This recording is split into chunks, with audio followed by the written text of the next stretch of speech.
Yep. It's back on part 2. Man Cave Rules. Grade A. D-Dro. Big G, cuz. Big G Cook. Part 2. What's poppin', y'all? Back to the trenches. We got stories for you. We're going to start off with Big G. Come on G. with it. So we're going to go back to this little story. 99 Pierpont. I know y'all gonna like this.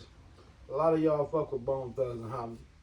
Boom. You know, Lazy Bone stayed down the street from me. His little brother Stewart, his mom and his daddy, they was living in the trap house. That's where old buddy got popped at. So you know, Carl William, he was the chief. Who that? Chief of Police? Yeah, chief of police. Yeah. Well, he stayed next door to me. So his little brother used to be my best friend. Mm-hmm. Till he grew up. Speak up. And he bought Sweethearts. Sweethearts, he owned the club. It's a club. Yeah, Sweethearts. You remember Sweethearts? I do, but they don't. Yeah, it's a club. So we wound up getting a get out of jail free card. So we could bang all the dog he want to. So, you know, they wind up, he became part of the SWAT team first before he became the chief. So they raided the house down the street.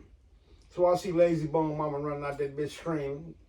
You know, like a chicken with her head cut off. Daddy run out of there. Lips look like crack. So you saying she was getting high? They both was getting high. Who, the police and Lazy Oh, Bone? Lazy Bone and his mama and his daddy. They used to get high. Lazy Bone smoked the crack? No, his mama and his daddy. Oh. So the little brother used to kick it with me every day. His name's Stewart. Big up to Stewart. What's up, cuz? I ain't seen you in forever. But anyway, you know, he used to come down to my crib. We'd get this nigga raw chicken. He eat raw chicken, raw corn. Lazy Bone little brother Stewart. He was eating raw food? Raw food, nigga. He didn't give a fuck, nigga. You get that nigga some chicken out the pack, nigga, he eating that shit raw. Why? Because they was starving him out. Oh, shit. Wasn't no food to eat in the crack house. Was Bone on then? No. Just before they was on? Yeah, before they was on, before they got on. Yeah. So, you know, he was our friend before they got on. But once they got on, he disappeared. We never seen him again. And, you know, we was thugging in the trenches for a long time or whatever, you know. He's still my boy, though, you know. Big shout out to the Stewart. They don't speak about him. They don't talk about him. I don't know why. And, you know, we went through a lot of bullshit in the ghetto. The ghetto is what made us who we is. It gave you your options in life, your choices and decisions. You know, it's hard to decide where you want to be and where you're going to go. Because everybody ain't going to go where they want to go. Everybody's journey venture off somewhere else. We want to hear your story. Fuck all that. No, this is my story. This is my story. I ventured off too. Well, where you venture off into?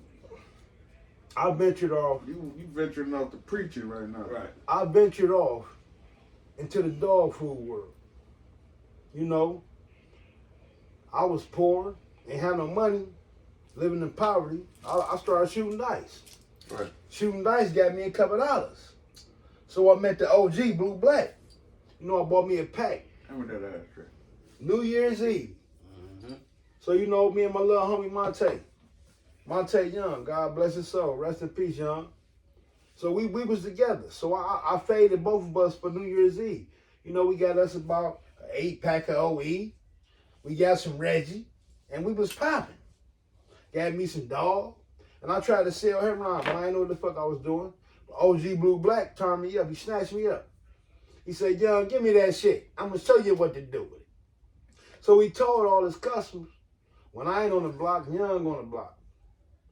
So it fucked my world up because a young nigga, 13, 14 years old, making $7,000 a day, who the fuck want to go to school and get an education? Nobody. When you making this type of bread. I done missed school. I'm sorry. Yeah. Right. You getting this type of bread? More to your mom and dad. Yeah, exactly. So Put together. if I ain't gotta go to school, I went to school though, regardless of the fact I still went, but I made better money in the trenches because we didn't have shit else but the trenches. And they try to make us suffer for what they gave us. But I'll never let a nigga look down on me. That shit dead. I got to how I live, nigga. We still getting to it. Still. That's why I'm still with my nigga Gray. Gray been getting to it for a long time. He been a working man. I love Gray. You know?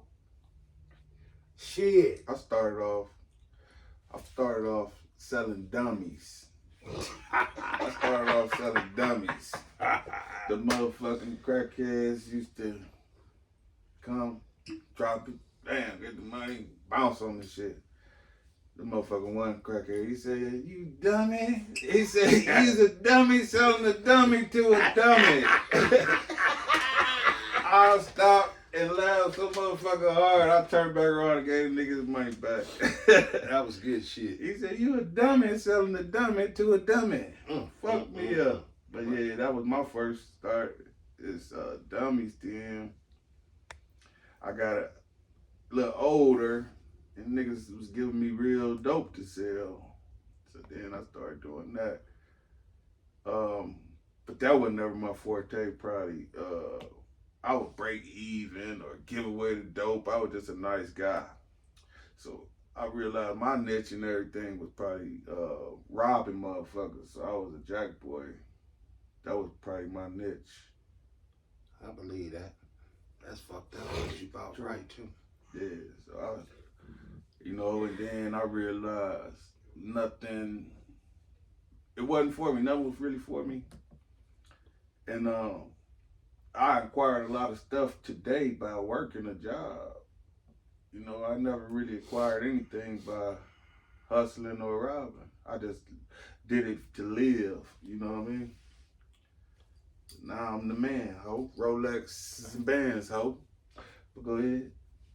I started off selling bud, graduated to crack, East Cleveland, a hot sauce hustler. Shout out to my nigga Lil Gotti. Shout out to Big Gotti. Yeah, that's Lil Gotti. Big Gotti, his brother's dead, but neither here nor there, half dead. Little, all my niggas from East Cleveland. It's been a while, it's been some years, but I moved from there, I cried. Moved on Superior, turned it up over there just a little bit. When I got on St. Clair, 67, turned it all the way up. And, it is what it is. Been turned up ever since, to be honest with you. Had a couple downfalls, back up, it's life. It is what it is. Yeah. But working where the money at, you know what I'm saying? I'm gonna be honest with you. I learned that not too long ago. As long as you're making a nice little amount of money, because I'm gonna tell you something about work money. You don't have to reinvest it. Always remember that. Work money don't have to be reinvested. Dope money, guess what? You can make all the money you want, but half of it go back on the pack. So that's the difference between dope money and work money. Work money goes straight to the bank. You don't have to reinvest it. Always remember that. Yeah. And it's something to show for. You can go buy whatever you want with work money because you pay taxes on it. Sure.